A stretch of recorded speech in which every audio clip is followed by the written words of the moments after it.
telling you. Kwanza I'm a woman of value. A woman that can conceive. Okay? Mimi si wewe unatombwa. Unadinywa na unamwaga. Unatoa hizo ndoo kwa mgongo. Ondoa na kuweka unakuwa hivi. Si wewe unatoa hata mtoto mmoja umezaa. Married woman. Umezaa mtoto uniaddress ng'ony guok. You are not my age mate. Hata nikitaka kwenda kuolewa sasa nitaendea baba ya mtoto wangu mwenye alinidinya akanipea mimba. Wenda unyeshe uwezi hata zaa inzi. Mama marehemu. Ni kama umechizi. Ni kama idea yake inaanza na 24. You able suggest which year is that alizaliwa? Niliona hivi na macho. ID inaanza na 24 1986. Unakuja hapa kuniadvise kuolewa. Mimi mtoto mdogo. I'm still young. Utajua mimi ni nani. Anaingia live. Magitango. A woman even can never conceive. You cannot even conceive. You are telling me to go and get married at mara niko na roho mbaya. Wewe uliolewa ukiwa na miaka ngapi? Sumolewa na wanaume 4 ndio ufike kwa ndoa. Everywhere ukienda chini. Unakuja kunifungulia live. Unafungulia nani live? Mimi am a woman and a half. Okay? I'm a woman and a half. Unakuja kuni-advise about marriage and I'm still 25 years. Wewe umefika 48 uko 50. Mama mkongwe. Sura imekauka. Sura imekauka. Ukiangalia, ukitoa makeup unakaa. Alikuwa anaitwa nani huyu mtu? Okotho bado. Unakaa bado. Ukitoa makeup mimi hata sina makeup hivi. Wewe unakaa bado makeup every time na iPhone. Who doesn't know you? Unitoe kwa mdomo yako. Enda ukazae ndio ukuje uniaddress. I'm not your class. Okay? Go give birth. Ama upige mtumbo yako ngumi. Guys, are you surely good? I'm a good woman until you touch me. Touch me, baby. You will cry the whole week. And upige. Kama mjulus. Haiwezi kukupea mimba. Chukua ngumi. Piga nayo. Weche mopondo. Weche mopandi. Inyenyo elela. Kineno kokuoko mi matiende nionge. Isebe. Nesigana mamulongimani. Sigandi joluo. Joajawa. Jothum mokwongo kapok waduogo kuom joangla. Ong'eane life mar jothum gi familia margi. Ineno. Luo Trending Nation ni ong'ala manyime mar gundo ni wechegi kaka gitimore kod ng'ama otimogi maonge deo wang'. Ochiem mariek nikech be samora. Tudri kodwa seche duto, ndalo duto, kinde duto e tong wang' mbui mar YouTube, TikTok, Facebook mondo yudu wechegi kamora maintie mana kar bedo. Kete mana kai. Kete mana kokidwa kete ka to bro keti gi thuon. Luo Trending Nation, LTN. The best ahead of the rest.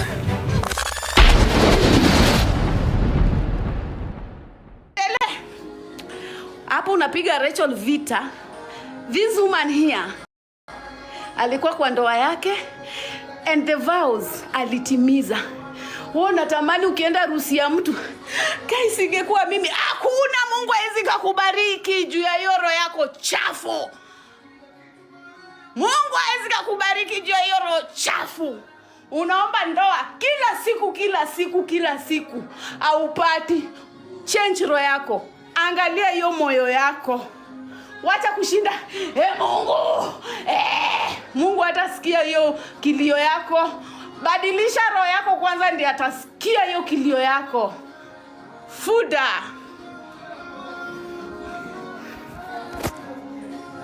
Na mjue Kabondo Finest amesema and there is nothing you can do about it. How vipi? Can somebody say amen? Nilitimiza my vows. Wewe na roho yako chafu ulitimiza nini? Can somebody say amen? Amen. Hallelujah. Tuko Sunday sasa. Tuko Sunday. Badilisha moyo wako. Mungu atakupatia mume mwenye unatamani ukiona couples. They look nice. Mungu anakunyima wako je roho yako. Funda. Change roho yako. Wacha kusikilia watu wivu. Wivu haitakupatia ile kitu unataka. Sawa? Wacha roho ya uchawi, wacha roho ya wivu, utapata tu baraka. Umesikia? For me, God alinibless na mume na yeye ndiye akamchukua. Wewe umeblessiwa na nini hiyo? Wengine wanaficha sura za mabwana zenye ziko na alama za mapanga. Mapanga le. Mi wangu hata vile alikuwa kwa wheelchair, sikuwahi mficha. I was proud with him. Nilimpenda hivyo vile yuko. Wewe bwanako sura iko na mapanga le unamficha. Be proud of your husband. Luo Trending Nation.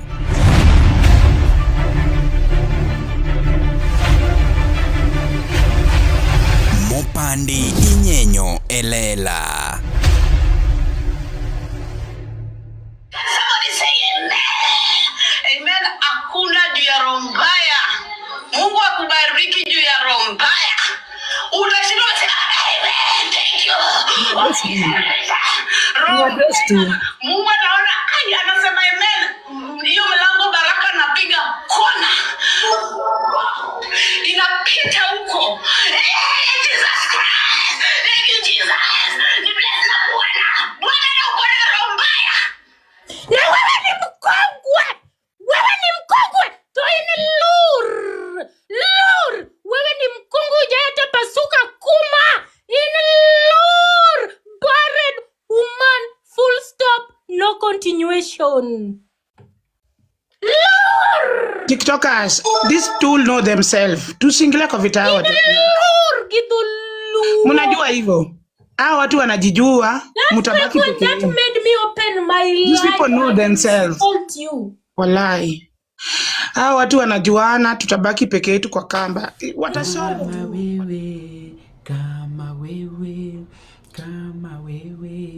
kama wewe. Jamani misitaki maisha ya ubachela. Nina mmoja mrembo ni kama wewe ni Samsung, kama wewe ni kama wewe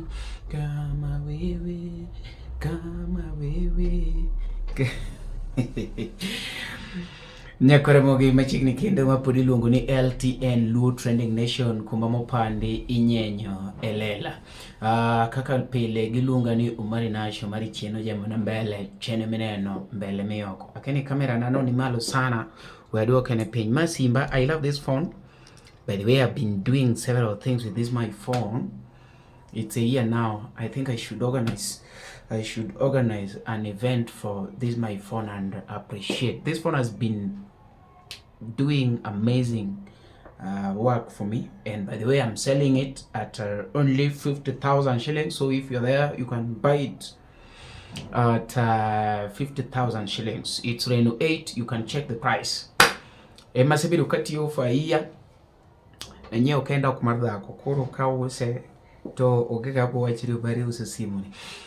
Now, the reason why I'm here today, first, we appreciate to Nyakaramogi. Utamurucho pa 40k, utamurucho po Luo Trending Nation 40k, utimu maraj. Unigobeni ucho po 40k, mondomi wade maberes. Podwana 38.6, 400 ganga munu ucho po mondomi wadonji gine. Kasto bentinga toka eno follow to poko subscribe, utimu maraj. Utio marachi yao. Gidisi na jite muamiu. Utio marachi. Now, Nyakaramogi nyenga don kaka pile podu marinash.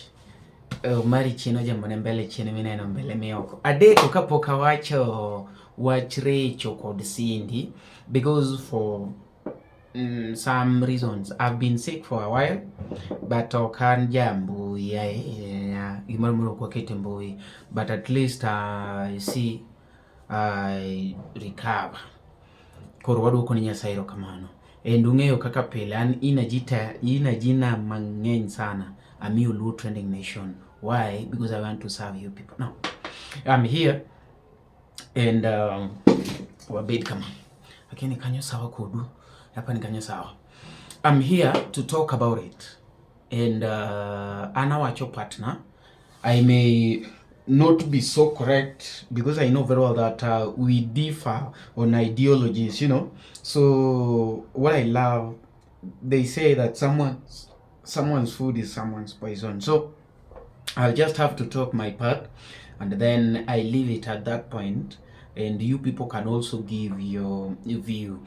Meanwhile, mapodi lungu ni Luo Trending Nation one more pande wanyenyo elela ongegi ma waketo mokwa tano nejo piny birikore nyaka watieki iwinja nene to katikono ni to indecision mari chalo nade. Ma iluongo ni Starling Entertainment. An ng'ato komiya gimoro to appreciate. Hapa ni jitemo semia tops. Kopo ni ati ineno ka ni mia top to karwake, just remind me. I love it ni samane podcast. I do appreciate what people have done. Marco Teko has been doing so great. No miya nyaka mawachini bwana mani serwa ko mang'enya ahinya. And so today I have Starling Entertainment. Obedo black and white because camera pani and background. Aseto camera nani ni background oket ma black and white. No editing. Ma live. Dogine no? Kata kiyungo camera tedhene no ka background yungni. Nyiso ni it is just feature manie a phone ni Reno 8. It's a very good phone by the way, and it has served me. I bought it pesa mang'eny, but koro it is high time. Koro ma Starling Entertainment. Starling Entertainment gine mbui kachi nyalo cheko gi. They are also doing amazing. Yeah, and jok mo support anyaka any little effort I have to appreciate. Bet kore nyaka watieki kawuono winja ne wach Recho tuo gi Cindy. Mtu ID inaanza na 24. Mtu mkongwe 50 years. Unakuja kuniaddress ati mara sina bwana. Am I your age mate? Am I your age mate? I'm telling you. Kwanza me woman of value. A woman that can conceive. Okay? Mimi si wewe unatombwa. Unadinywa na unamwaga. Unatoa hizo ndoo kuwa mgongo. Ondoo inakuweka unakuwa hivi. Si wewe unatoa hata mtoto mmoja umezaa. Bare duman. Umezaa mtoto uniaddress ng'ony guok. You are not my age mate. Hata nikitaka kwenda kuolewa sahi nitaendea baba ya mtoto wangu mwenye alinidinya akanipea mimba.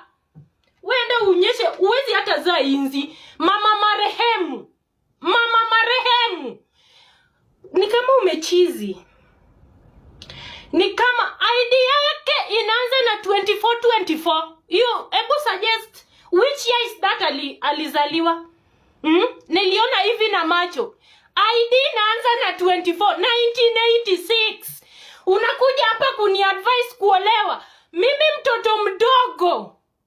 I'm still young. Utajua mimi ni nani. Anaingia live. Magitango. A woman even can never conceive. You cannot even conceive.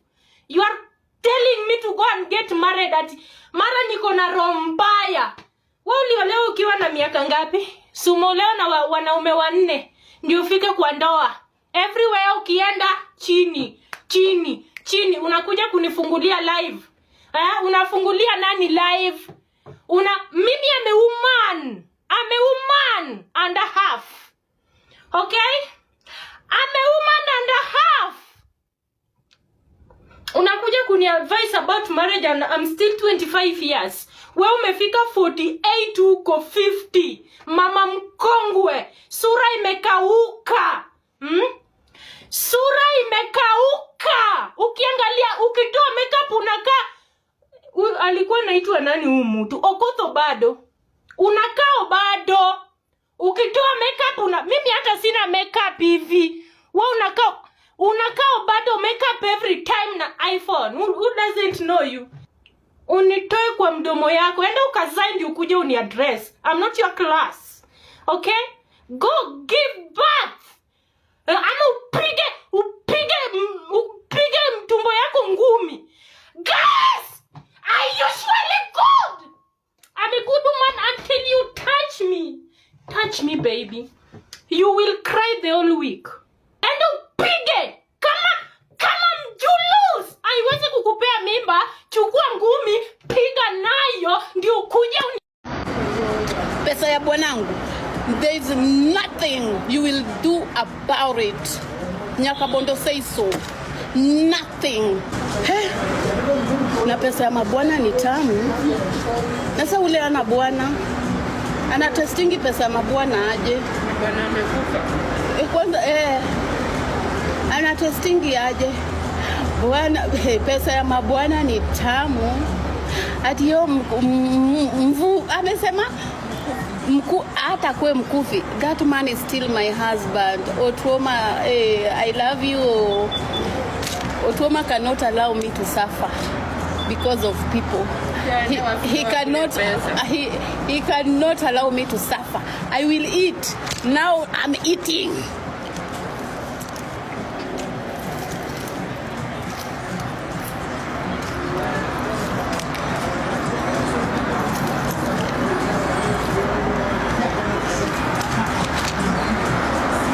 Hata nikijinunulia gari kubwa, yes, ni ya bwanangu, utadu. Hata nikibaia mamangu gift kubwa, yes, it's my mother, utadu. That man loves that. Alipenda mamangu vibaya sana. Hata nikifanya investment utakuwa kondoa macho ukiangalia. Nitakula bwana yangu. And there's nothing you can do about it. Nothing. Rachel Nyardori Soliet, enjoy. Enjoy, mama, enjoy Nyarukabondo, enjoy. Enjoy. Enjoy. Kama kukula hii pesa ndio inakuuma sana. Na nitaikula daily kwa live ukiona. And we are doing investments zenye hautawahi fikiria. Yes, tukule kuku. Alafu tucharazana. Ni bora situsi mtu. Lakini huo mkufi ndio bwanangu mpaka saa hii. Huo mkufi mnashinda mkisema mkufi, pesa za matanga, pesa za mkufi. Ni bwana yangu. There is nothing you can do about it. Come beat me. Call police.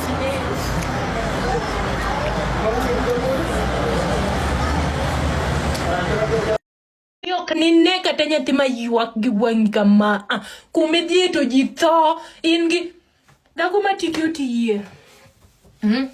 Kuma mami nyono to lo enchi lungo ganango cha dako macha jolunyisa dako makote ka to jitho to ilungo nango ibiro advisor an nyakoma poklo kenda pokno nyoma pokata na bilo katulut kuon kamana tedo ne dichuo tibiro dako magat ikech kumora mora midhie iket gimoro mane igweno ni wacho nango moro maninga ya dundo ni Guys, hii kitu yenye inakuanga kwa kuku hii inakuanga kali inatolewangwa ikitupwa. Inaitwa aje? Inaitwa aje? Mniambie nikiendanga. Kedno ichalogi kedno imanya pinyo. Ikech michalo kedno kinyal chami. Niende nikaolewe. Ujui ID yako ina read 24. You don't know. You don't know I saw your ID like this. You are above man with 10 and above years. Na unakuja kuni advise. unani advice. Ondong chodha.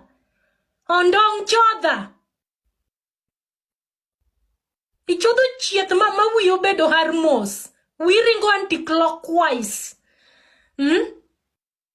Wiringo anti-clockwise. Yeah, ID yake inasoma 24 1986. Anakuja kuniambia mimi mtu wa 92,000, 99 mwezi wa 10. Umenibeba mara 2 na unaniambia niende niolewe. Mama mkwe wangu.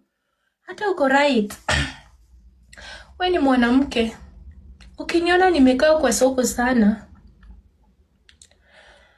unaweza nitumia mtu akuja nioe. Erokamano Nyakoromogi machiegni kendo ma pod iluongo ni LTN. Koso aketo nubiro LTN ni machiegni. Wakete ira mondo bed kalad. Bwana simu ni bebero mera. Kikete oko dark. Ira kalad. It's okay. It's a good feature by the way. Yeah. This is low trending nation, but I don't want to hold it when I'm not using it. I'm using the phone. So we don't do PR. Let it be there. Now, watching in a car. We're yell machine, watching in a car. Watch Cindy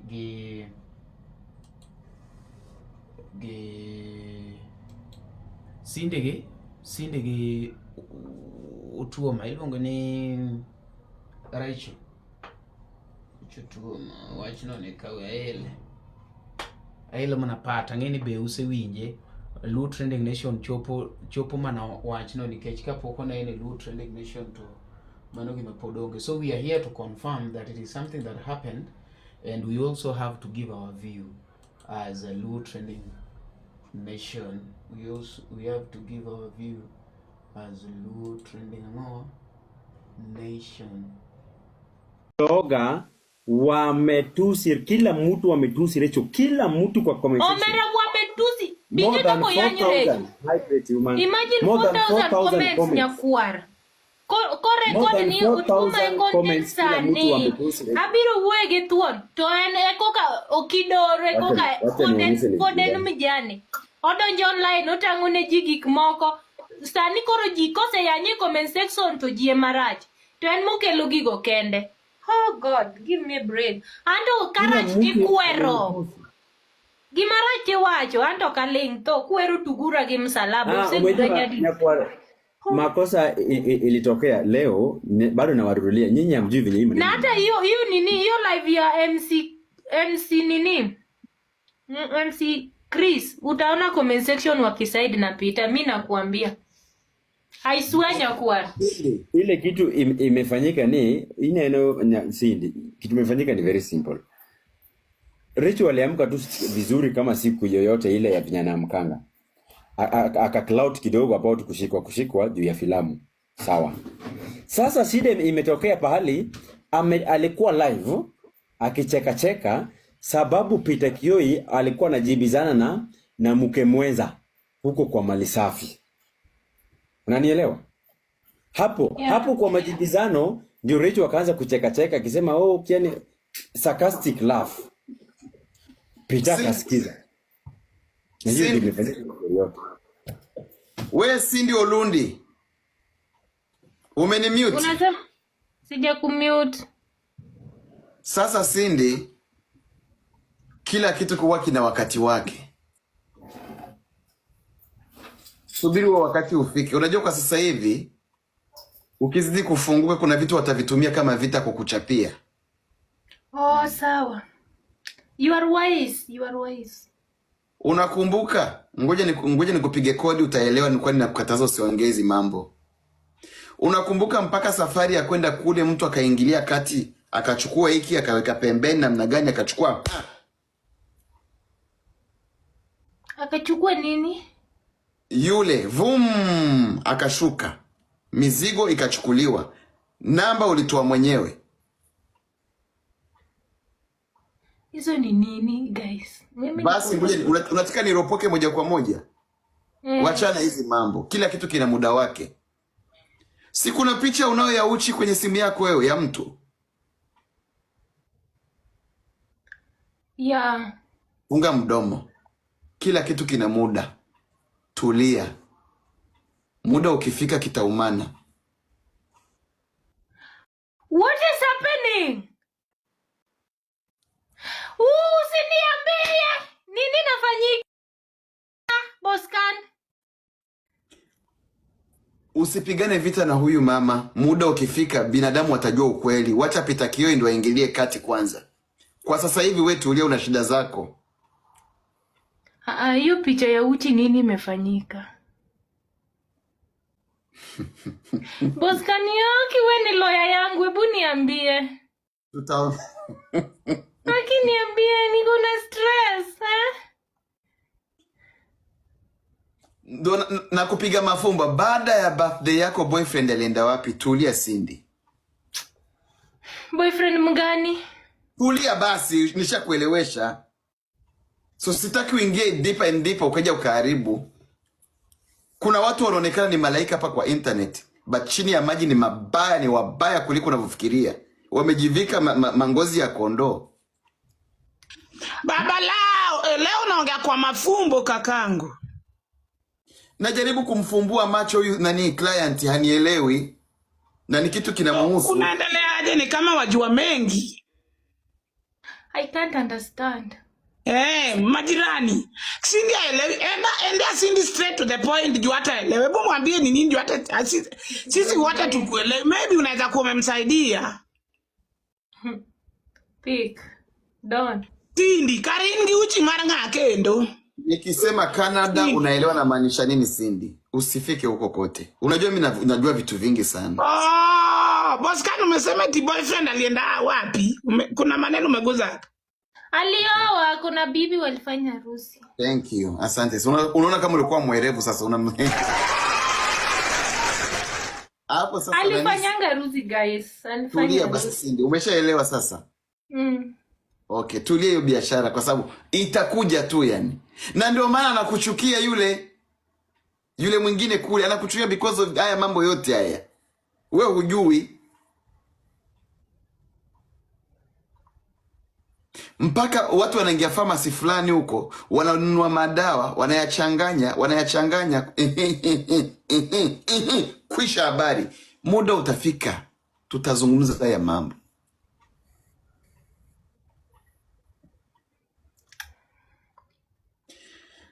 Hiyo ndio nimekuja tu kukataza. Nataka kutoka zangu mimi live na majirani, ni ukuache na Kolo, kichwa chako kubwa. Umeshakula? Ujambo kakangu, nimekula. Wacha nikwambie baba lao. Do you know Cindy and Rachel were the best friend? If you don't know that. Sijataja Rachel, wewe unatafuta chai sasa. Nakwambia tu yani historia. Hao nao wanapendana. Comment section. These two people love each other. Hatujasema wapendane. Hatujamtaja Rachel. Unajua wewe, najaribu kuambia comment section. Hao nao wanapendana. Cindy na Rachel wako the best friends. Okay. Mbona unaniambia okay? Cindy, unakumbuka zawadi ililetwa siku ya birthday yako? Ndio hii teddy bear. Tulia sasa, usiongee kitu chochote kile. Hapo kwa teddy bear. Boscan, si ufunguke uniongeleshe jamani. Unataka kuleta chai sasa hivi? Guys, I can't understand anything. Cindy, unajua ukijifanya pumbavu ndo tuna mambo yanaiva zaidi. Wachana hizi mambo. Tufunguke. Hapana, wachana sasa. Wachana na muda ukifika utazungumza. Mtazungumuza nini? Mimi hata sijui kitu mnasema jamani. I don't know, guys. Sijui. Sina namba yake. Cindy anaga namba yangu guys. Anaga namba yangu yani. Ngoja ni muache. Sitaki ingia kwenye shida sasa hivi yani. Korone uru kaka weche ginyuolo re. Weche go nyuolo re. Ninyiso uende ni ang'o Cindy? Weche go nyuolo re. Nade. Mwonore mwenyewe. Mnatumiana umeshaanza. Kwani nikija na nyinyi hapa mnaanza kutextiana kwa WhatsApp? Lakini wewe Ala, eti muonore. Eti sinaga akili. Kweli? No, hakuna mtu amesema una akili. Nani ana akili? Huyu mwingine amekaa kama shetani mchimba makaburi na nywele zake. Wasi hakuna mtu amesema hivyo baba lao. Wewe wasikudanganye. Mimi Mjaluo. Cindy anasema yani maneno zinazunguka. Sisi hajaongea eti hiyo ni comment section wacha nengi kudanganya boss can. Vitu zenye mtu haja. Haya. So guys, this is Rachel Otuoma, the queen herself, a wife to a great footballer in Kenya, aka Rooney, aka Mzee, aka Chor Rachel. So I want to say this.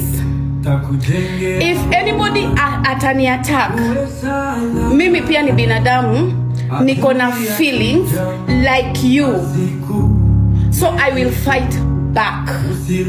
Ukinichokoza, tutaenda nalo. Ukinichokoza, tutachokozana, tutapelekana. Cause hakuna vile utanichokoza na ninyamaze. Nyakabondo will not nyamaza. I will not nyamaza.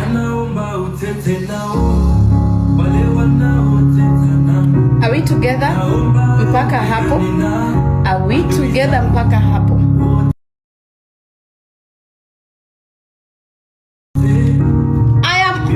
Pia mimi ni binadamu kama wewe. You have feelings exactly vile Rachel akona feelings. So if I feel umeni attack, I will attack you back. If you show me peace, I will show you peace. If you show me respect, I will show you respect. This is two-way. It's two-way. Sita nyamaza ukitaka kunikunia kwa kichwa. Hata mimi nitakukunia tu hiyo kwa kichwa. Are we together? Mpaka hapo? So, nitakuja vile street iko.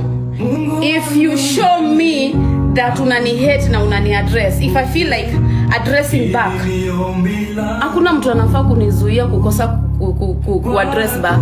I will address back. I want this song when I'm saying very important thing icheze kwa background. Sawa guys. So vile wewe pia utaki kuchambwa, vile pia mimi sitaki kuchambwa. Kama kuna peace, tutaenda nalo. That is peace for peace. But ukinichamba, hata mimi nitachamba. TikTok is all about tea. Ama ili change to white coffee. If it is white coffee, we will do white coffee. If it is chai, whether ni strong tea ama ni ya maziwa, we will do that. We'll serve and drink. But as for Nyakabondo, Rachel Otuoma, Chi Otuoma, Chi game, I will address back if I feel like addressing back. Kama umeni attack, and there is nothing somebody will do about it. If it is peace, it is peace. If it is peace, it will remain peace. But if you attack me, I will attack you proper.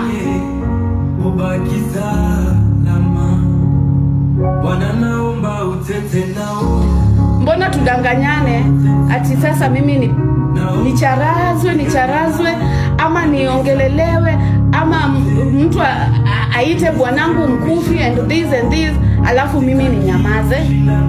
No, I have to still protect this man. Lazima ni protect hata kama kwa hiyo mchanga. Lazima nitamprotect. If you talk ati mkufi ama nini, I will pia mimi nita nini back. Yeah. So vile Rachel ni mstrong vile Nyachabera Nyakabondo anakuanga mstrong. I will not sit back and watch nikicharazwa ama bwanangu akidisrespectiwa just because alikuwa na msiba juzi, sijui nini, no. Mi bado tu nirecho ule. Pia mi nitacharaza tu back. If unataka peace, hata mi nitataka tu yo peace. Yes. Wait, hii ngoma inafaa icheza nikicharaza. Inanipea nguvu. By the way, nikiongea words zinatoka through that song. Yeah, we imba tu hapo. Unakao bado. Ukitoa makeup mimi hata sina makeup hivi. Wewe unakao bado makeup every time na iPhone. Who doesn't know you? Who doesn't know you? Who doesn't know you? Unitoe kwa mdomo yako. Enda ukazae ndio ukuje uniaddress. I'm not your class. Okay? Go give birth. Ama upige mtumbo yako ngumi. Guys, are you surely good? I'm a good woman until you touch me. Touch me, baby. You will cry the whole week. You will cry the whole week. Si mimi natulianga nakaa kwangu. Unanifungulia live, si ndio? Alafu nikisha kukuinject na kuwa mbaya. Enda upige. Kama mjulus. Haiwezi kukupea mimba. Chukua ngumi, piga nayo ndio ukuje uniaddress. Naongea mtoto wangu akilala hapa. My child is sleeping. Tomorrow is going to school. I'm talking hata kama sina bwana. I'm still young for marriage. Okay? I'm still young. Piga tumbo yako ngumi. Iti. Ibire ya Cindy baby. Cindy. Bwana kuita mara ngapi? Tusi mtu matusi yote tu yenye napenda hii kwa hii dunia. Lakini siwai tusi mwanamke mwenzako ati ni tasa. Vile lutusi Rachel Otuoma. Makosa sana. Nataka utoke uende kwa church utubu. Bure, hiyo ni laana. Mungu ndio upeana mtoto. Wewe sasa ukiongea ati ni tasa ati ni tasa, matusi mbaya sana. Tusi hata ukisema nini venye mnanitusi, lakini usai tusi mwanzako mwanamke ati ni tasa. Ongeza volume. Otherwise,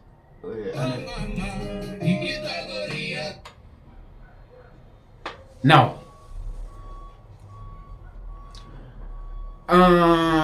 gik moko setemre Nyakaramogi, but now I also have to give my view.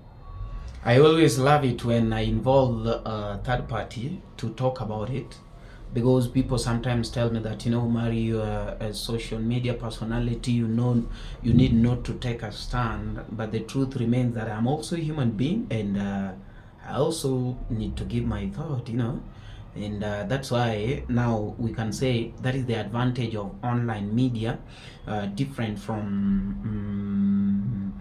mainstream media, because mainstream media, they are restricted. They are there to represent, they are just there to represent, not to give, not to take sides, but now the importance, or no, the advantage that we have this other side of mainstream is that you can also give your view, of which is very important, because okay, apart from Luo Trending Nation, I'm Mari, and when something is bad or good, you also have to speak about it.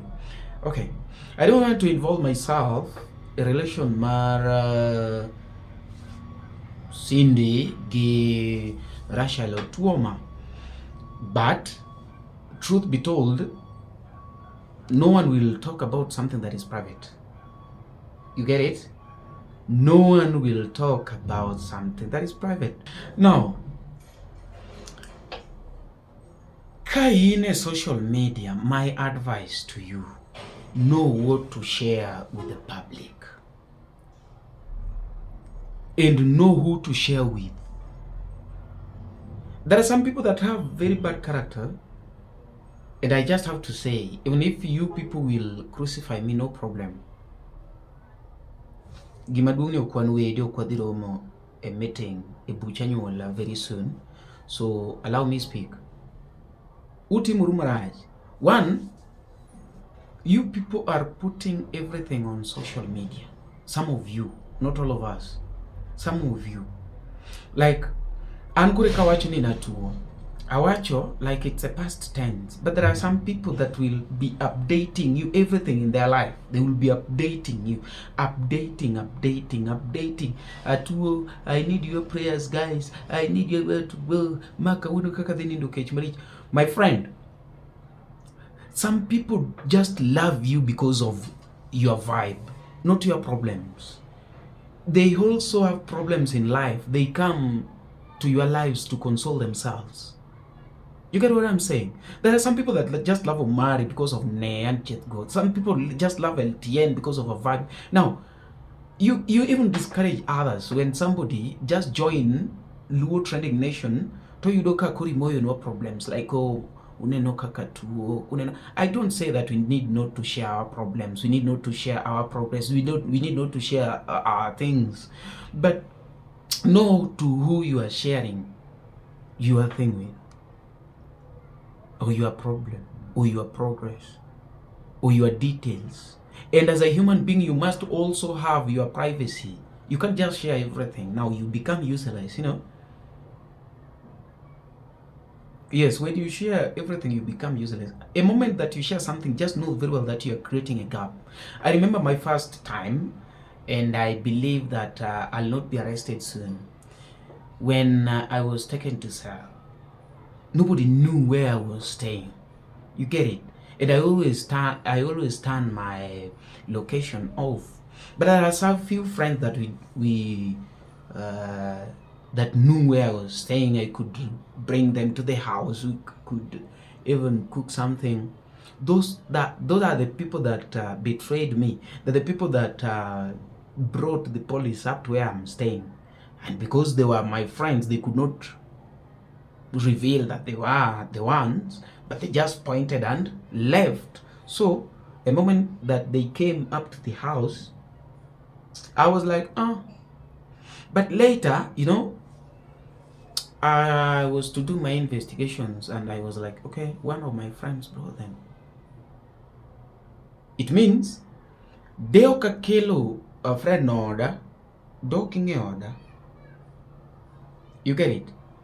I'm using this police case as an example. I know very well that, you know, when government wants you to ginyalo UD, but I'm using that. Nisoni korwa wachini ati mago no police ne jomecho ngamaduke loge order ngamungeyo. You know, man a devil mar man, te God mar man. Ngamine no nenya sai chiteja chiendi. Even if you are friends, manade, know your limits. Ango mewa chuka mano.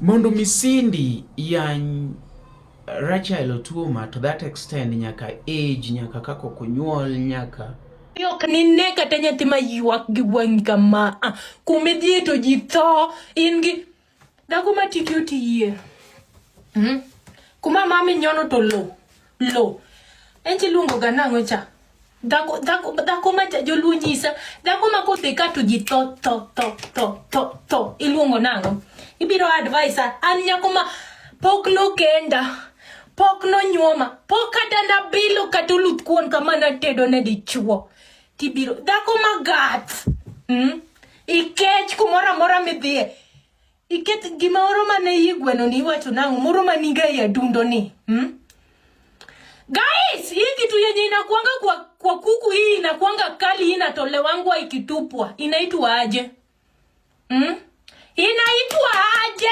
mniambie nikiendanga kedno ichalo gi kedno emanyapini ikech michalo kedno kinyal chami. All those things monotouch. Cindy must be having information about it.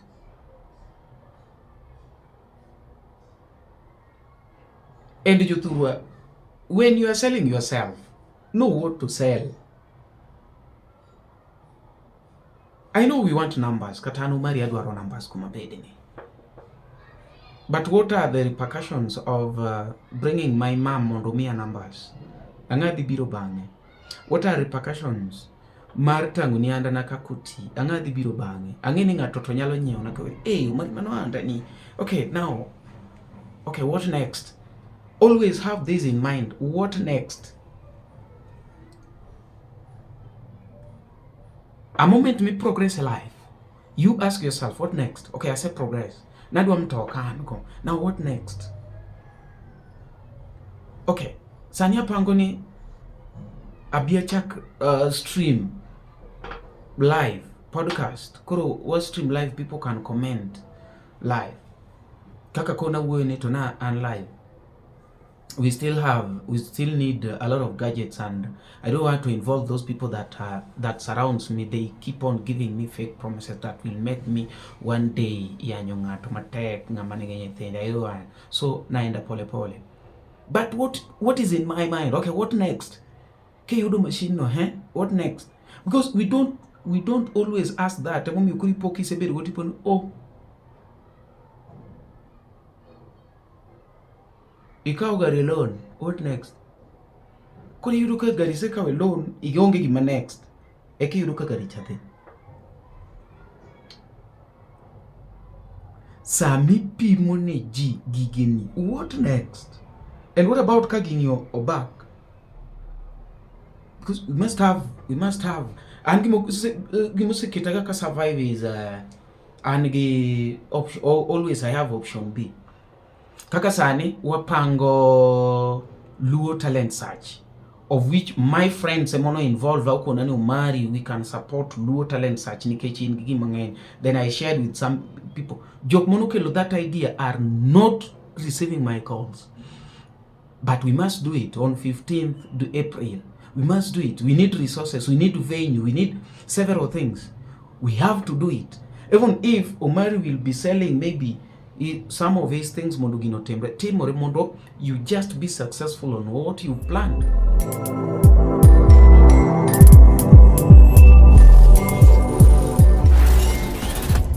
Ne Oganda Luo kendo e piny Luo. Oganda wopong kod were mathoth mapoko yangi. Nyota mag rowere bura dimo ka duond jowa modhuro bende poko winji. Wakeloni Luo talent search mabiro kod tekre makende. Ma en chino mowuok oko mar yango kendo konyo jogo man kod were mar miyo ji nyiero, wer, miel, lendo kod mamoko mathoth. Luo talent search biro mar neno ni lek magi ochopo kare. Be in kod oteku mar bedo duond Luo, bedo sulwe mar oganda Luo. Riwri kodwa mondo piny ngima one mich mani ogwedhigo. Ma kik bai. Your talent, our stage. Let the search begin. You know, this Ready, dancehall artist. I'll be performing at Luo Talent Search, 15th April 2025.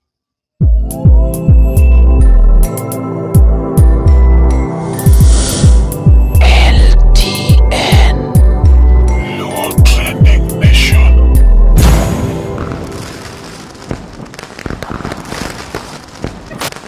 Luo Trending Nation, LTN, the best ahead of the rest. In Sambi share gumari your problem. What next? Get share problem bago share problem ni gumari do not mean nobody dikonyi. Onya luwinjo to boko konyi. Onge kumiteri. My question is Sami share gengato. Not only problems, kata your progress, your secrets. Kogore noma, imbede nitie binge. We share gige ni ginga mok share meki. We lemo nga mok limo. We yuak nga mok yuak ni. We kelo ngato ni ninde udi ka ino okenya ninde odi. Those are things makibedo godo to ibiro gain. And always don't be the first one. be the second. Ango, kopo ni nyake share your story. Share kamar the other party sayudo. Kochuno ni nyaki kwechi. Ensure ni ngame kwayo no. To no se kwe gima duong' molo midwa kwaye. Idwa kwayo mari 300 but already mari no se kwaye ga 1000. So kata ko kwaye 300 nyiso ni baby pesa ni chema pod obwase. In fact pod odong 700 magi. We bedo ga the first. Katamana a relation. Ngama obedo ga first nega a age inya dire sasa, because after all you are the one that approached me. You get my point? And that is why you see some women are very reluctant just to approach a man and say that, you know, I love you, you look cute.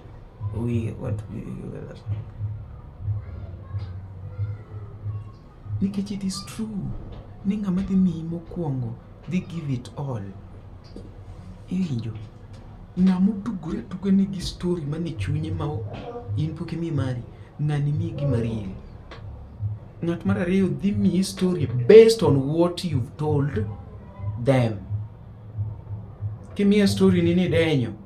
Kasta ambe kurecha ko mi story. Idhi this story cha babe they circulate around that midenyo wadan kata nyoro no kachiemo. But ang'o makelo no kachiemo ni nikech ni sekona no kichiemo.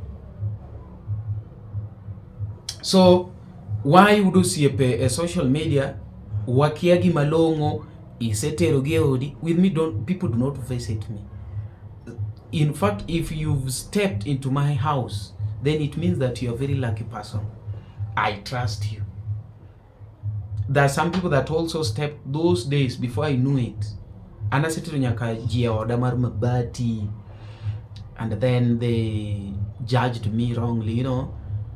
Because if you want to know someone, do not just see somebody and that. They are the manonga munge. In fact, nga mose limiga. Unge diet ni. Unge. Don't just take anybody else. Don't. Manone women, don't. Kayin give friendship mar TikTok. Ureme TikTok kanya. Kayin fan maneno Luo Trending Nation on YouTube. That one, is it a guarantee ni koro nyaka kore le ma oda nyaka koro ated ni surely? Then how many? Okay, tell me jok mangi 20 million subscribers, how do they host those people? Apani okwa understand this thing. Nitinga mo iri ne teach me team okunyusi nyaka koro ngama nigi 20 million. Ere kuminyalo host 20 million or man or calligraph 20 million people, and they are coming from different countries. Me rom ngato kakoto waro ngato kucham ringo itedo ne kwero ngato gwen itedo ne dot ngato itedo no bolo 20 million. Kata kiwacho mani dua host gi okenyal serve gi. Nitiere jok ma fan, nitiere jok ming'iyo go, nitiere jok mosipeni. Jo mwing'iyo go mang'eny, but we mistake them to be friends. Jo ming'iyo go. We kao jo ming'iyo go tibed ni mago friends gi. Ewenyo. And then gini ka wuoye tadhi mos, because iwacho ni birds of the same feather flock together. Ingena awuoyo kuom Rachel gi Cindy at the same time. And I don't want to favor any party, because ma kumilungo ni maupande inyenyo elela.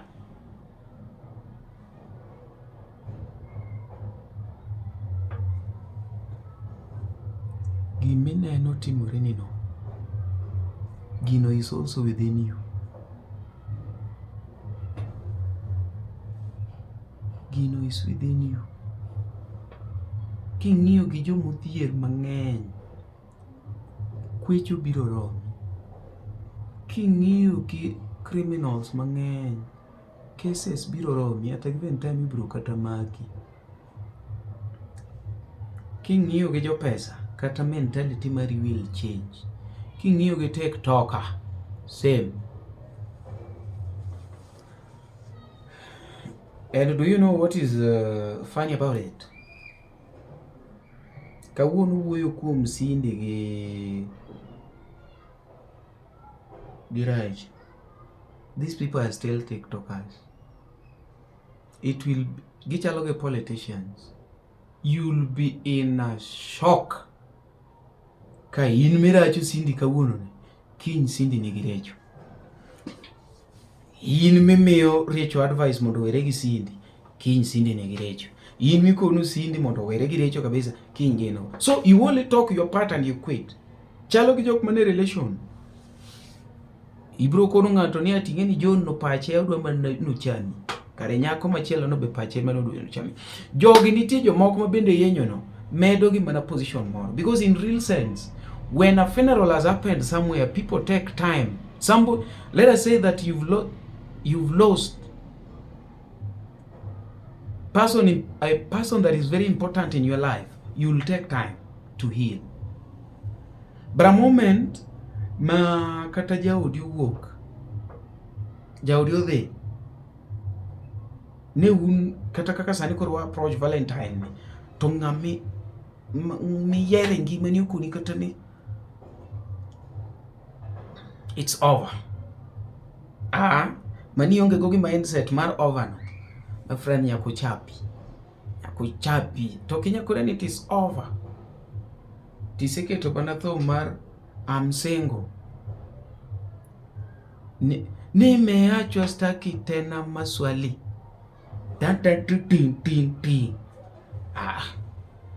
Obro chapi ma ere ka kwang'e ni gimoro chapi. Gimoro chap ng'ato from the talk. Gimoro chapo ng'ato from what iyae norms. The norms. Yani gik manyoche timo pile okitim. Norms. Nikech adier man Nyasaye, what I'm doing needs energy and self-drive. You know, for me to talk, for me to face the camera like this, for me to explain all these things, I need energy, I need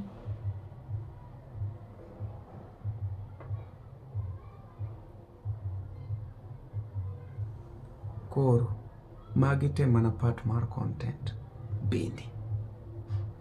Kori wacha mondo mi puonj jomoko magino nyalo hinyo. Nitie jomoko ma kuwuone kaka nuwuone Recho cha to nyalo tho. But Recho is part of this. She knows it, you know. Yeah, you talk ill about her, you talk good about her, you are still selling her. And so maybe she's trading on that. But kangato kaka sani babwa momako dala wacha, God forbid olal nyako enya makata nyaka yudu ka interviews moko kuriketo mana rumba, kuriketo mana kaka nyocha tuo apani nyochu neno ka most of some of these things say you do rumba blah blah blah blah. Yeah, you don't need to tell somebody ne ngani tuo ngani otimore na adegine, but ngama watch ga LTN keenly could say maybe something is wrong with the man. That is why I'm saying that I have friends. I do have friends because nobody realized that I was sick. Even you that is watching, did you realize that I'm sick? And so you expect me to share my privacy with you? Matako. Oknyal. Koro. Ng'ama dwa donjo gi Recho gi Cindy matuta enya gini biro dong. Cindy usore gi yanyo ji. Recho e uso ke yanye. Win-win. Cindy win, Recho win. Awacho ka wangalero onge gima madho. In fact, wamanyi pi. Awacho ka wangalero. Ma pi ok cham. It's water. Akete kakete ka obedo kalal. Ka obedo black and white. Kudos my phone.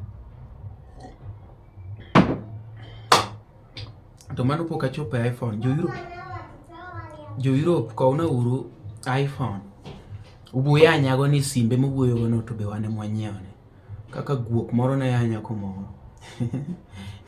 Toke kata bech simba.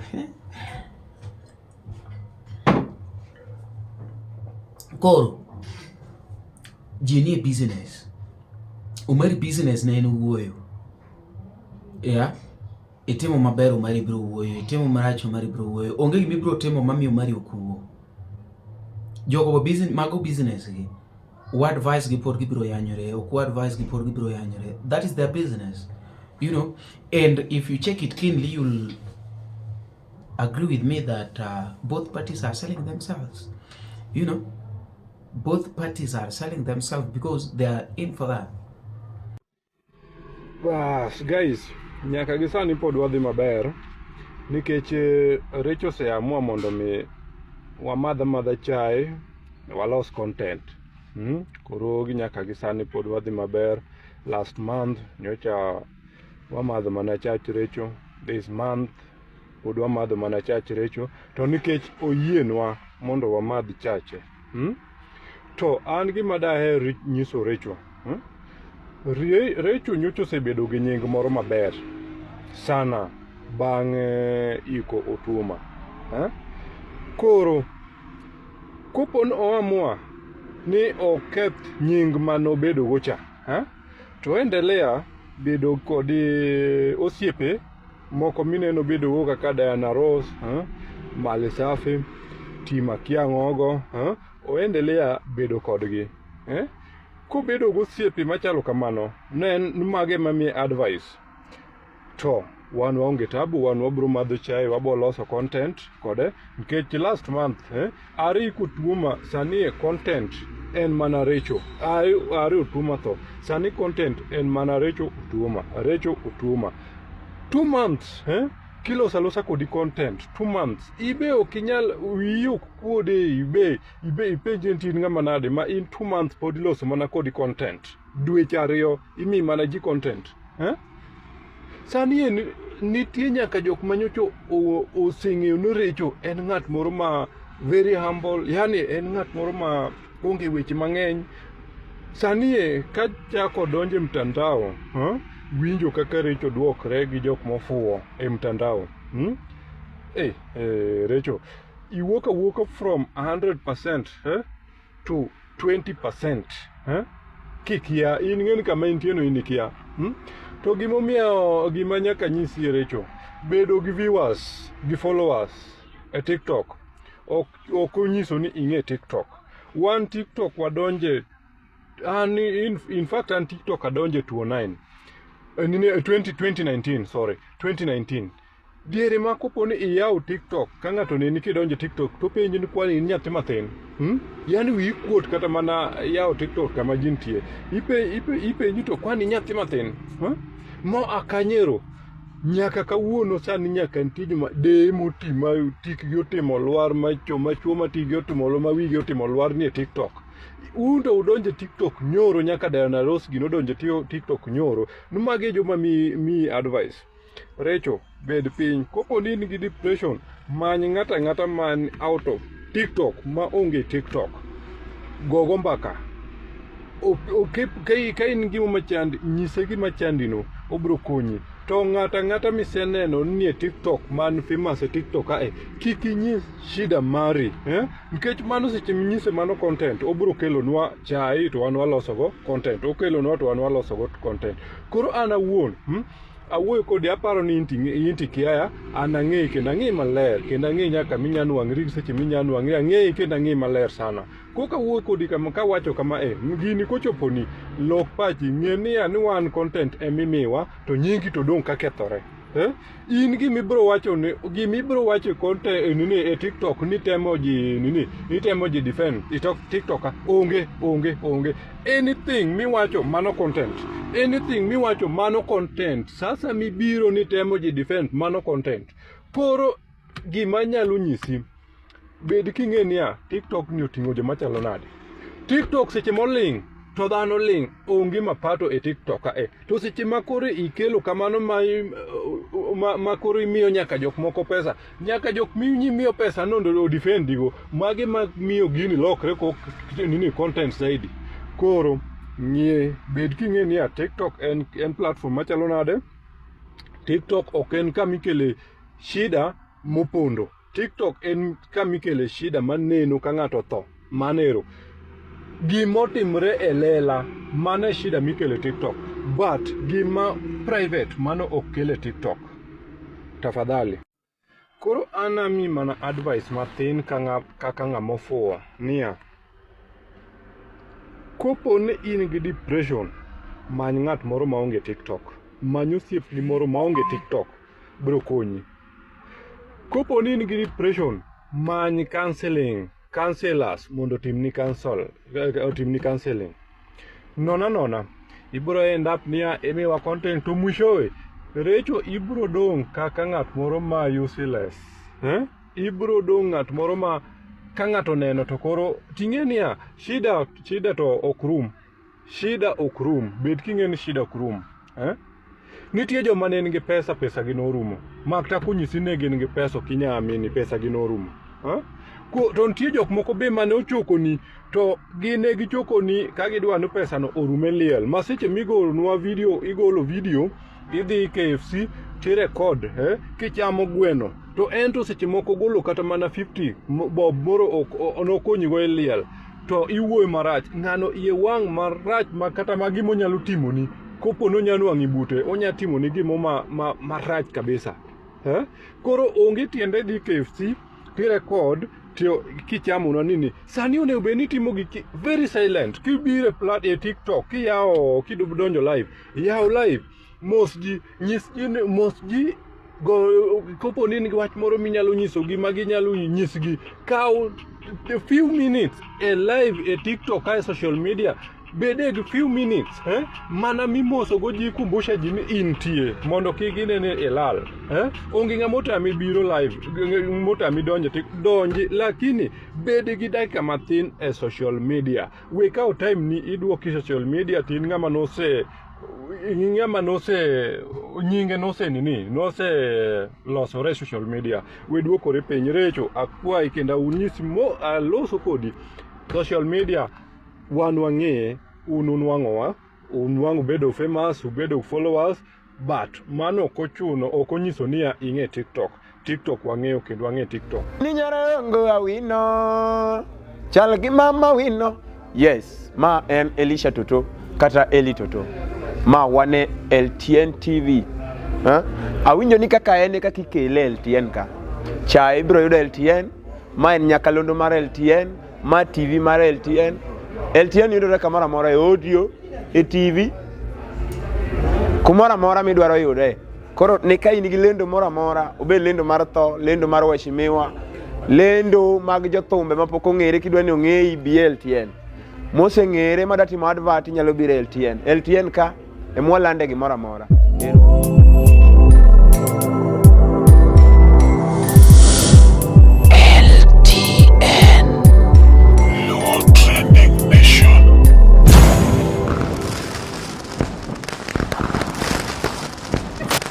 Luo Trending Nation, LTN, the best ahead of the rest.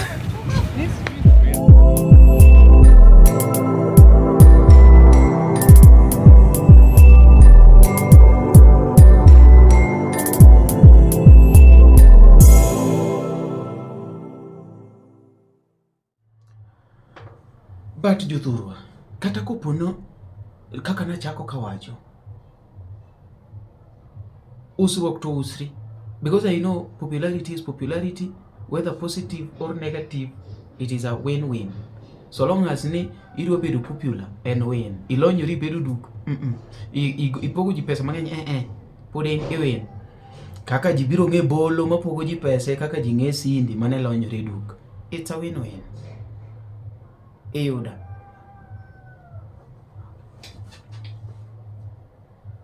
A moment me say hover ni into onge gimiluoro we involve ji sama we anyuru, because it is part of business.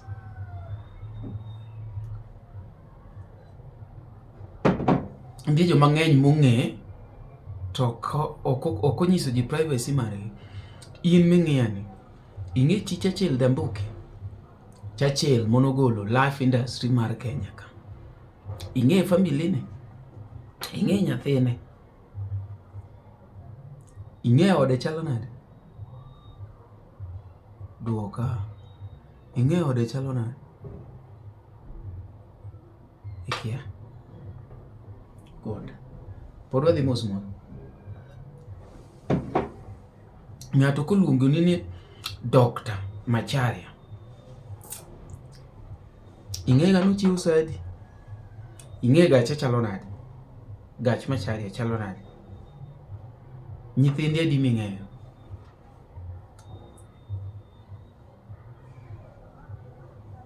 Apana awuoyo, I speak sense. Some of us, we are very greedy for fame and know very well that there is difference between being famous and being a celebrity. Nyebedo famous. Ni umari notango gire kamera. Onge ng'ama kiai. Mai ng'ama notango gire. But are you celebrated? Are you celebrated? You're not celebrated. It means that you don't need to tell us everything in your life for us to know you. Get him an interview. Just do it perfectly and do it. Be consistent. People will still know you as an interviewer. Yeah? Don't involve your life. Don't involve your mother. Don't involve your home. But ka home ukelo pesa. Time. Jomoko temo kopo Bahati because Bahati is having. Don't you see that is a content, my friend? Tango Diana. Diana is a content creator. Bahati is a content creator. These are content creators that came together. Same to Papati. Content creators that came together, you know.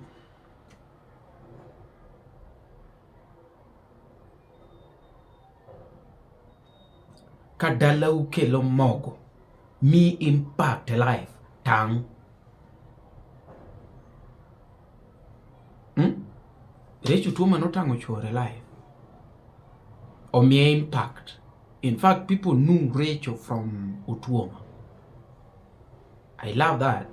Jibiro wacho mawacho, but at least we knew and we know her. But now after getting this, how do you maintain this? Manga manyochiero, I don't expect you to see you doing this. Azali others. Azali kaki keti chako. It tells a lot. It tells a lot. Chalo kama. Baba wo thought immediately. Ipogolo. Kaka anan wuoyi maduong' dala. Mera pogolo mar bro, mar kata jok mipogolo ko biro wacho ni ai to mari ne mor mana ni babo tho. On a light note, like awacho kaka ji nyalo reason, I've not talked of something. I'm trying to explain something that you can also tell me from that side.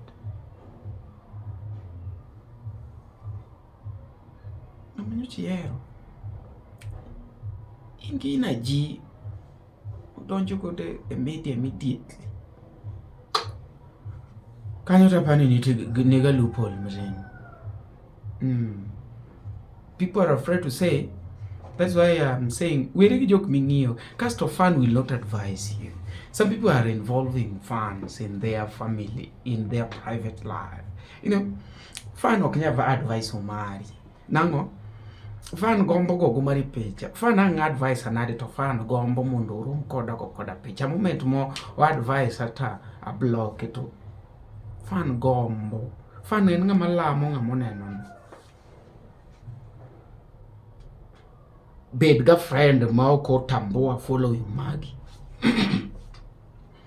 A friend mungei before fame. Leave alone those people that came. Ka LTN osebede LTN. Gino tuo dhoga mudupi. Yeah? Amudupi mang'eny jothuo. Ayai tuo koro wewa ura modhi.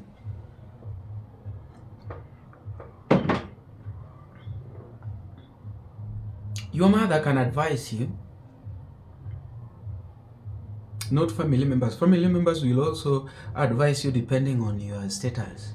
Jo pesa giluoro gigine. Kichako bede pesa to they will be telling you or gibiko ni ediere kata mana church. Church people do not speak about it. No, and depending e kaka ikonyo church. Ka pesa ni ringe church kama ok nya koni adieri. In kata kore uso mamu jolos to Pastor Bo Malembu ni neno nyathiwa ni kawuok. Few churches will point out mawach ni maricho. But there is a friend. There is a friend somewhere. I have a friend. You have a friend. I have a friend. To kiki bed gi a friend ma bende iloyo. Bed ga friend ma at least kiwuoyo go ti ing'iyo kama. A friend mionge gari but onyalo biro kawi gi mtoki.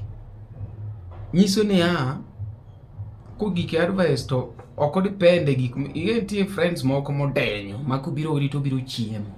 Leave those ones. Mago kubi koni dieri. Okoni dieri mondo kubiro to nind kech. A friend makati in king your life neti yudo ko ewi matin. A friend. Iwinyo. A friend ma wiye nyalo wil ma kuskus ma wuom kokalo ni matin same bete chwanye. Injo ko wacho ni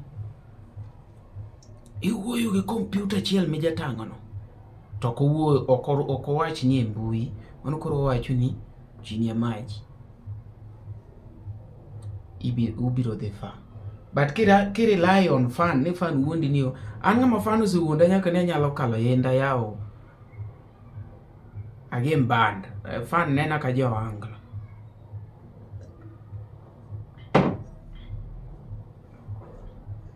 Koro utuo matang'eni gino ko affect jok ma go ye gin jo moluore ma bende manyo go fame.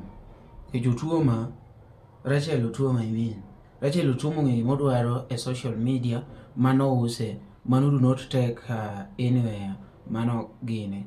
En mani koro in ma in kanyo ma chunyi thin no, in tibiro tho. In kidonje weche gi to ng'ato dhi umaki kata mane comment section kanyo, in tibiro tho. Rachel Otuo matung'e, Rachel Otuo matung'e ko affect gina mago makanyo. Chalo ge an kata an yawo nang'o to kigine. But ka chunyi tin ti yawo na tamaki maber, ibiro ywak e lwari. In fact ok ibi ywak, ibiro tho. An kitho to achaka kelo mana Luo Trending Nation, wachako stream live kaka iki. Dhi mos weche mag social media. Wach Cindy gi Rachel magi osiepe mong'eyo ne gi Giselle. Cindy ong'e ni en osel ga yenyo, en basu yenyo. Rachel Otuo ma nyaka nind piny kanyo ne favor sympathy. Yawo yanyo chiliel, yawo yanyo chiliel, yanyo chiliel, yawo yanyo chiliel. Rachel just take heart. Rachel ma take heart to Rachel ma strong ma all the life immediately kako iko chwa. Koro ayanyo no is strong moloyo pa. Walo gi chieta. Those people are trading. Ichalo gimigo ane ichopo yudo ka jo exhauster juko chiete lande won. Just take out juka uru chieth. Ene chieth ndiyo en tich ma okwad. But mani gima kelo ne ng'ano moko. Koko juko chieth to bro chamango. Walo gi ji. Ichalo gimikono mari ni we gik motemore. Ni umari have your business. Business maru mari en ang'o kok mana gik motimo oko kanyo. Business maru mari, okay. We kuru wabedo frank. Business maru mari Nairobi ka. Kata sama wacho ni Luo Trending Nation. What is Luo Trending Nation kok gik motimo oko kanyo? So your business is a business wa. Aya, nitie yanyo, nitie jok ma gin gi yenyo. Koro sami advise Cindy ni Cindy we yenyo. Cindy is doing her job. Kau Cindy kete life ni mess to chwadi. I love it. Mane Cindy.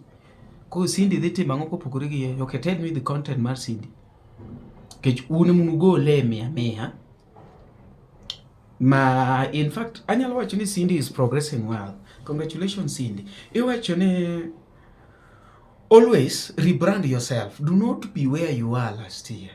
Cindy kanobire media to nobiro ko uso mea. This mea thing you the mungi yogodo donge. o graduate ma odhi kamano mbele ka Cindy biro chako wuoth e bathroom kuluokru tigoyi picha tikeli duk. Cindy is moving well. Cindy, continue. Gima ber ni gige wacho gi dholuo koro jo Kiswahili ok winji. Mane advantage ma ji nigo. Wabro yao Luo Trading Nation Kiswahili.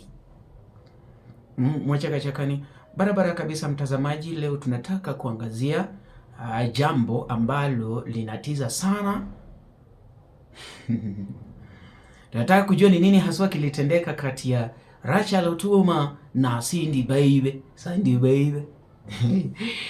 Kaje kabro bet malij.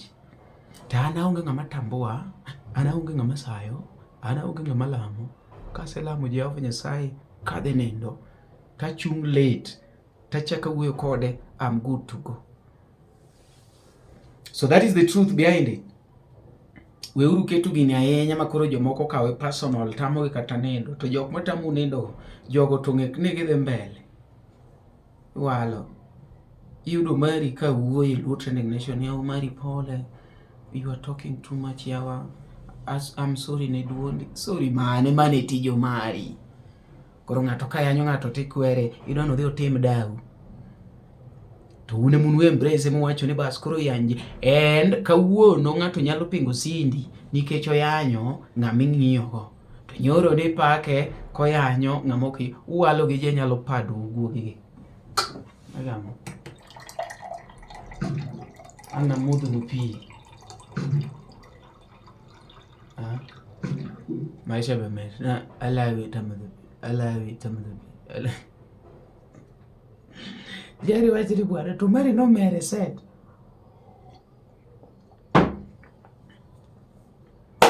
Koringa bire media. As you do everything to thrive, just know that gik mitimogo beniti samakoro gi reflect. Mane momiyo an kawuono ka ng'ato wuoyo wiya tachaka kawo gina kete Luo Trading Nation nikech amba wuoyo wiji. So a moment that you are applying a certain force, know very well that if that force come back, you will be able to retain it. Do not start something that you know very well that you will not manage. It will affect you. It will hurt you. It will even kill you. Some people are applying forces that they cannot manage if it come back. Ana wewe nikech ang'e ni kiwuoyo tachaka post ka. Ayanyi nikech ang'e ni kiyanya to pod anyalo yanyi kendo. But some people gibiro yenyo to ok dwano yanyi. Gibiro donji gir Cindy gi ng'ane kogore ne gi noma to gichagi abe Cindy yanya. Cindy yanyi guok. Kasto ng'amu mi chance e ngimane. Ng'ane mono mi chance me donje fence. Me donju kuome. Emi akono ji pile kapok miyo ng'ato chance e ngimani. Bed gi limits. Ana miyo ga ji chance tawe limit moro matin mako walo ta push away. Apushi. Ka keli nyaki geda kuma donje. Pok ing'e room number ge oda tisechako walo adhiri kapok idonje. I don't just bring everyone in my house cause I realize mago ne chon na regret kaka na sel. Omiyo ke yanya to kenya yanya gi kor nindo na ikia pok ichope. Ke yanya okenya yanya gi bafna ikia pok ichope. Jok mosechope machua winyo be okiage. They are not socialites. You see?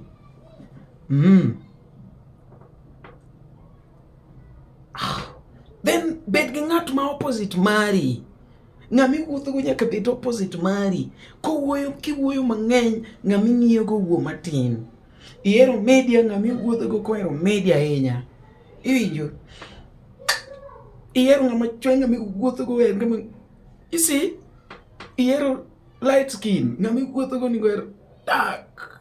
Ihero osienya kumari ng'ami wuotho go nigo bed ohero ng'ama slender. Ubiro bet safe nikech ng'ane kata kiweye ko ng'ama wuoyi ongama wuoyi tangama wuoyi ka we tang'eni kan gi slender na to konyal mulo nikech en ero kapomblo kan gi dark skin na moro kobidonje nikech wero light skin koro yudo ka would save kan e TikTok ok wabi mayo reviews ni osiepna ni live tan live nikech ang'o ok ohero media obiro join mondo mi supporter akili mtu wangu koja kwecho kan to kachaka bedo osiep ja kwecho mano obiro bedo beggars jok madwa no konye ma embo dwa no konye no bed gi ng'at ma sama dwa ni jok konya to embo konya koko mana tane ma konye samo se konya to chaka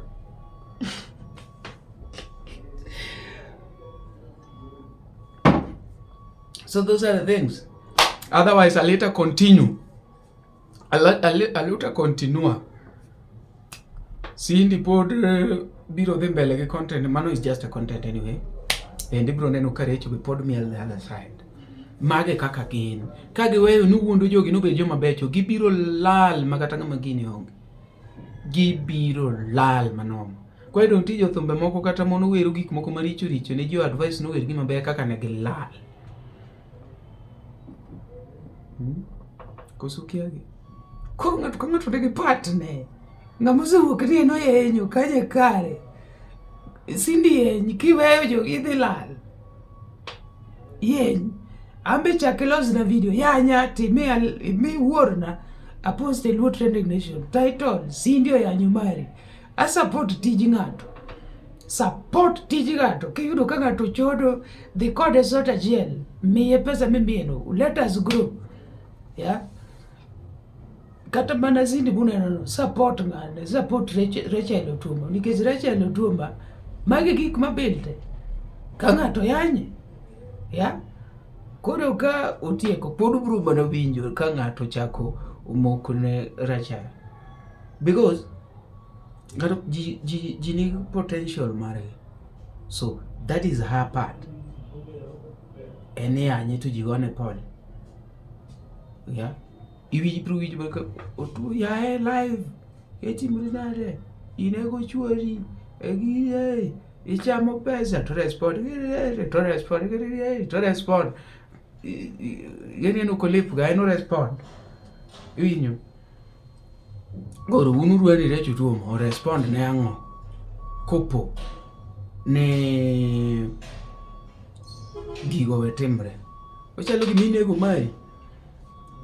nego mari wetimo gik mari wuoye but right to one ngini one sawa nikech Luo Trending Nation itimo maber wowuoye koro kuponi change wetimo maricho idhi maber one sawa gi business idhi maricho one sawa gi business we don't only measure on the negativity but we also pick on the positivity to up the code manoma mopande nyenyo lela koro wakono mopande kanyo that is a project that is running successfully as you people are booing out there you are backing up and down those people you are building the manoma and you can just a project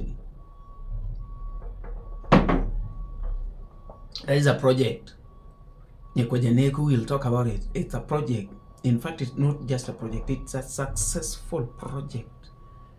Because if Nyaka Luo Trending Nation when you locate to come way want to go in get your build we always support people. Koro kingatu wachini mari to inki kama tu we are supporting them. Yeah. And Cindy, you are doing great. Continue, my dear sister. Wambeke yudo time. Kange yudo time. Angeni you are busy in very busy schedule. Marriage medwa yanyo gini. Wambeke yudo time. So well list. Yeah. Yanyo LTN kaka onge kumathiye. LTN en gimo rumo. LTN yanyo mari kaka onge live. Yeah. And kata Rachel imbeke yudo time in tiji en ga respond nyakarema. Yeah. Respond you waje neno kaka ninga no respond. What grow? Let us grow. Content yende. Yakora mogian puri lunga no mari nacho mari cheno jambo mbele the truth matter. awache kaka en, ano kabiketo sympathy manono. Magu pole. Pole the content.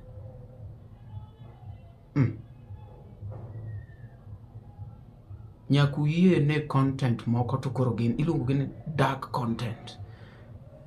Gimbe gina kanya. Winjo. Chalo mana kaka ka jolwenyo neko. Tiyo kipako kini ati. Kenya win e lweny mono kidhi. Ing'e sami wacho ni jalwenyo win ong'eno timo no. Unego ji mang'eny. Do we feel sorry for them? We congratulate them. Wa congratulate ginyaka kwa nega kikono. Congratulate. Alikuwa shujaa kendo President Uhuru. Wale ambao walikuwa wanapigania nchi. They've died in the line of duty. They are our heroes. They rest in power. Get rest in power. You know, ngato thoti congratulate. You fought a good fight. But umbende mu sympathize, geja mu sympathize go unmu kwero Cindy, unmu timango, umbe mago content. Chalo mana kako Umari chiwo advice but mano mana content ne. Okni koro ni love so much, makoro chuno ni nyakobiyogine. No, mano mana content ne. Mapodo Umari Nash, another truth mate. Eluoka, another truth mate agaredi. Right here. And Morajia.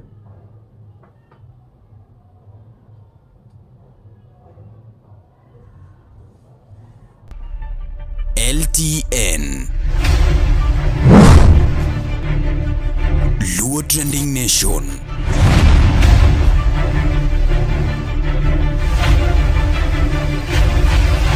Mopandi Inyenyo Elela. Unataka nikule za nani? Hata Otuoma akiwa live nilikuwa nakula zake akilipwa na football. Otuoma akicheza ball nilikuwa nararua pesa yake juu alikuwa anacheza ball. Sasa nini nakuasha nikikula nitararua. Ndio hii nararua.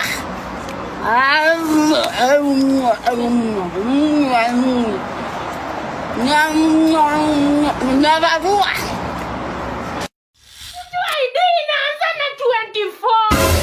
Mtu mkongwe 50 years. Unakuja kuniaddress ati mara sina bwana. Am I your age mate? Am I your age mate? I'm telling you. Kwanza me woman of value. A woman that can conceive. Okay? Mimi si wewe una Anilando nyaimbo. Jaber nyaimbo. Hana nyai. Toto nyaimbo. Nyagilo mumba nyajoimbo.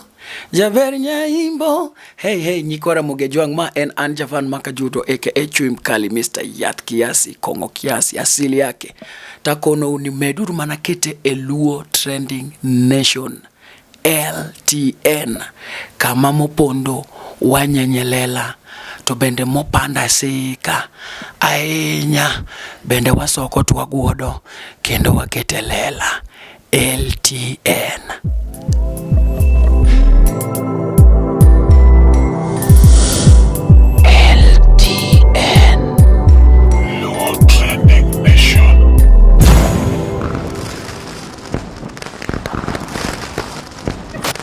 Luo Trending Nation, LTN, the best ahead of the rest.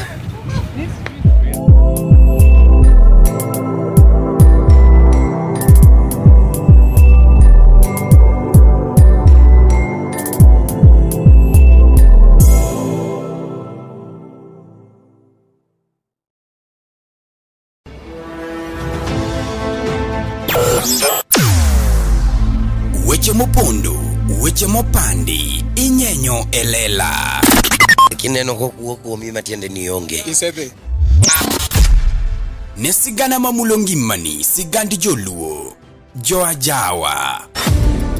Jothum mokwongo kapok waduogo kuom Joangla. Ong'eane life mar jothum gi familia margi. Ineno.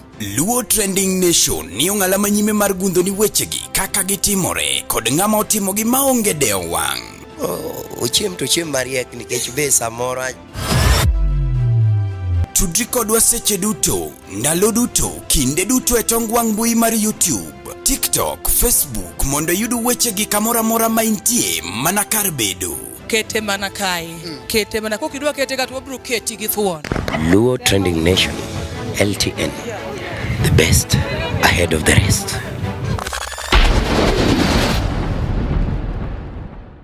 Mimi niko na shamba 3 acres, yako na iPhone 2. Yako na iPhone. Sasa nini? Sindi yako kuna kili. Aenda kachapi kilembe yake na mwiko. Ndo akuja address Sindi. Na nimesema. Na wewe tena umejengea mamako Sindi.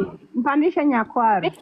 Mwanzo kama huwa ana benta na pesa sana, enda kanunue viti kwa mamake, aache viti zikache kufanana. Yaani viti vya mamake vinakaa kama. Lakini you guys, let us be sincere. Wacha mimi nirudie pale Sindi ameongea hapo kwa Pampers aki. Sindi umeniacha na huzuni mingi sana, sijui ni lie ama nifanye aje. Niko